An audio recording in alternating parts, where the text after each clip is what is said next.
sometimes you have people who really want to do a thing, but they don't realize that they're procrastinating.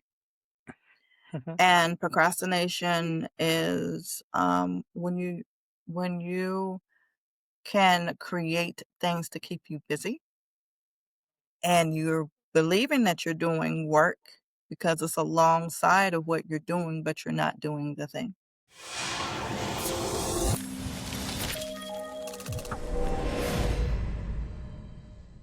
Welcome to the Jesus Talk podcast. I'm your host Atul Raj from the bestemailmarketer.com, and today we have Angela Lewis with us. Angela, thank you so much for joining us. Thank you for having me. Awesome. So, for our listeners who don't know you, can you tell them who you are and what you do? A great question. So, again, my name is Angela Lewis. I'm a strategic accelerator. Now, that looks different from different businesses. I work with small businesses, that is my niche. Okay. So, for businesses that are just starting, we are helping them to begin to continue to become whatever that industry is. So, if they are wanting to become the best author in the world, Mhm. if they just wanting to become a business owner, they want to become the best, whatever it is in their industry, I help them with that. And so again, that's on the ideation creation side. But then I work with them on executing. Okay. Again, that's the becoming part. How do we get rid of these things? So it ranges from people who are starting with an idea Mhm. and all the way up to executives in the entertainment business, all helping them to begin to continue to become the expert in their space, create a legacy, and exit their business. Okay, so you help all kind of small business except real estate and clothing. Yes, yes. And again, I don't work with real estate agents because of they are trained to storytell. And Mhm. it's difficult to get people out of that unless that's something that they're focusing on. If they're not focusing on real estate network, focusing on something else like investing, the conversation changes. But when you are groomed to speak in a certain way, it is challenging to change that. Okay, so I'm curious, like what inspired you to start Savvy Design? Okay. So I've always wanted to work for myself. Even as a kid growing up, I never really wanted to work for someone. So I was a homeschooling mom at the time, and homeschool isn't cheap. So I was like, how can I do something that is going to help others succeed and use my gifts and ability to create something that's going to be financially beneficial to my family? And that's how it Okay, came about. can you talk about your gifts? I have a bunch and I don't want to feed you with a fire hose, but I am and always have been an artist.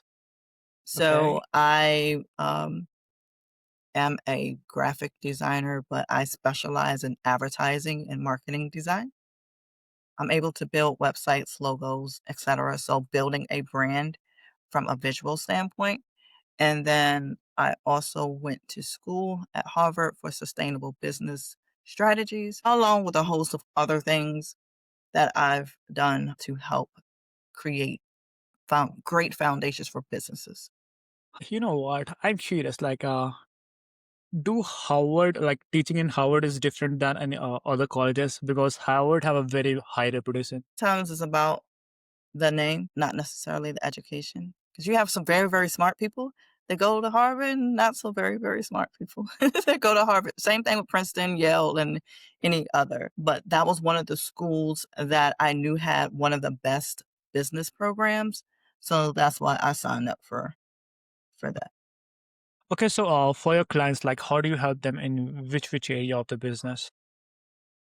All of them. From the concept and inception of the idea all the way out to exiting their business. What does that look like? How do you build a legacy? That's what I was saying. I help people to begin to continue to become Mhm. blank. Okay, so you helped entrepreneurs transform bold idea into global influence. So can you share one story of any of your clients? Say that again. I'm sorry.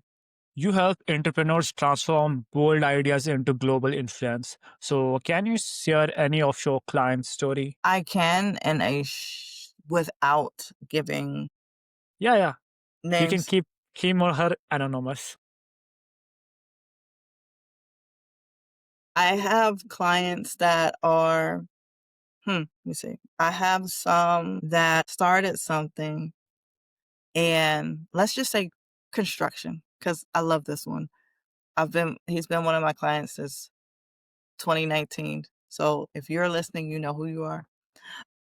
An amazing, amazing person. I was building his website, and one of the things he had on there was the trellis from the inside. I'm like, "Wow, this is like a dope picture, and this should be like the beginning of your website." It's like, "No, because I don't want people to think that I do roofs. I do custom remodel for affordable homes." I get it, but it's like you don't ever get to see that side of the house being built. You see the frame, but you don't ever see this. He's like, "No, no, no, I don't want to do roofs." I said, "Okay." Fast forward to about 2 years ago, guess what he does? You Roofs. Yeah. Little journeys, cute things like that, where it's like the legacy for me has always been there, but it takes a little bit for others to see it. And now he's like, "Man, now I can get this done way faster than I do renovate a house or build a custom house." Yeah. And where he is, you get a lot of bad weather. So roof repair, it's always in demand.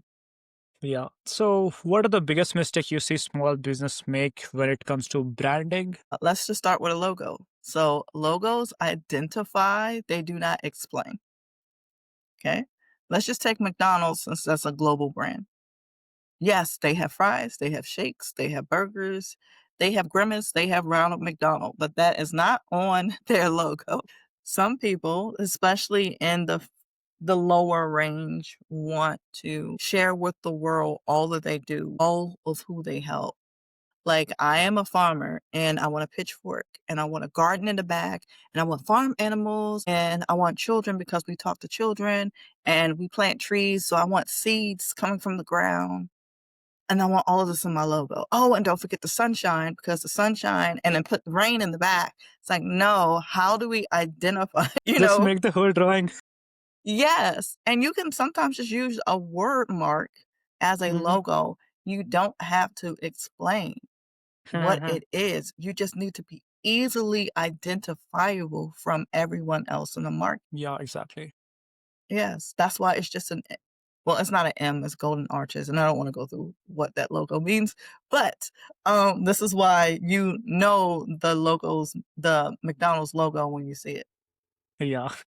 Could Okay, you so imagine riding by and you're driving and you see, like, the fries and on the logo, like, "They put fries on there? They have" okay, so can you share a story about turning a challenging business situation into a breakthrough opportunity?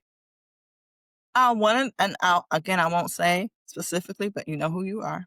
Bless your heart.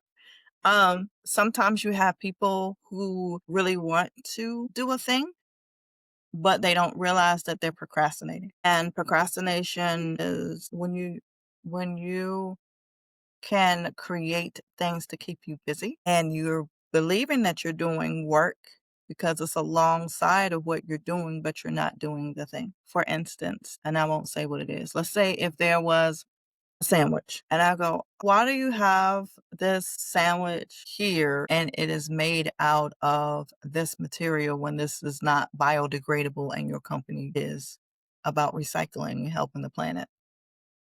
And then I see that you have more organic fruits and vegetables on the counter.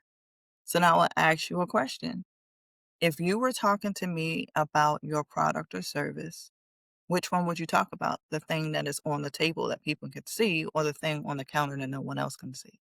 And they'll go, okay, I see what you're saying. What I'm saying and what I'm doing are two different things. I need to be more clear. So let me take the thing that I'm talking about and bring it to the forefront so people can actually understand what I'm doing instead of the facade that I'm putting up and not getting anything done.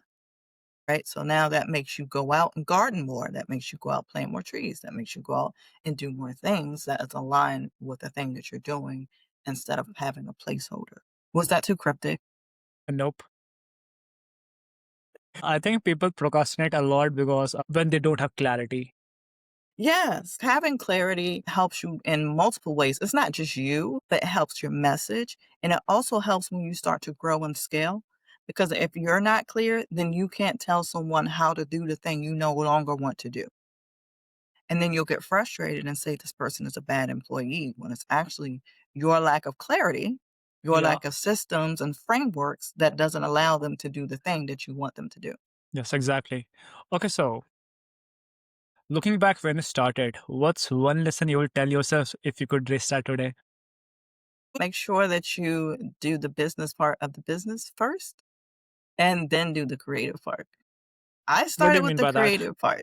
Yeah, so it's like putting the cart before the horse. I just so wanted people to have the thing that I was doing, the thing that I was working on, the design part. And I didn't realize that having customer journeys or flow, feedback, follow up, frameworks, systems was important Mhm. until I found out they were important and I still didn't do it. Oh, understanding what your numbers are, knowing how many phone calls you need to make to say yes, Yeah. because you're going to get 1,000 no's, right? And you have to realize that it's 95% of the people that you speak to are not your audience. It's the 5% that you're looking for. Thank you, Adam O'Leary.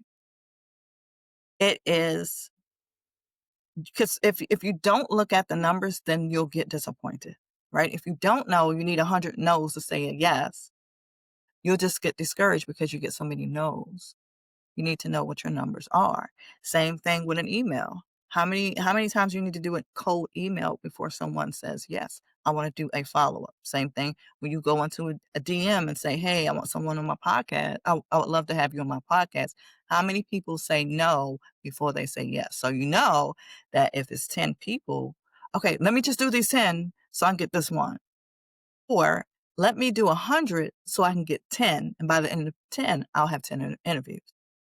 Know your numbers. That's the best way to do it, and then document everything that you're doing, because when you do wanna exit out of that thing that you don't like, whether it's paperwork, emails, social media, you need to tell them what is actually working, write it down, and or create a video while you're doing it so they can follow along to do the correct things that you want them to do in the way that works for your business. I learned that the hard. Okay, for our listeners who want to connect with you, want to get help from you, where can they go? They can find me on the pinkelephant or Savvy, that's SAV as in Victor, V as in Victor Y, designs with an S dot info. So that's savvydesigns.info. And you can also find me on most social medias like LinkedIn, Facebook, and Instagram and TikTok as the real Angela Lewis. Okay, Angela, thank you so much for spending some time with us, and it was really fun chatting with you. Thank you.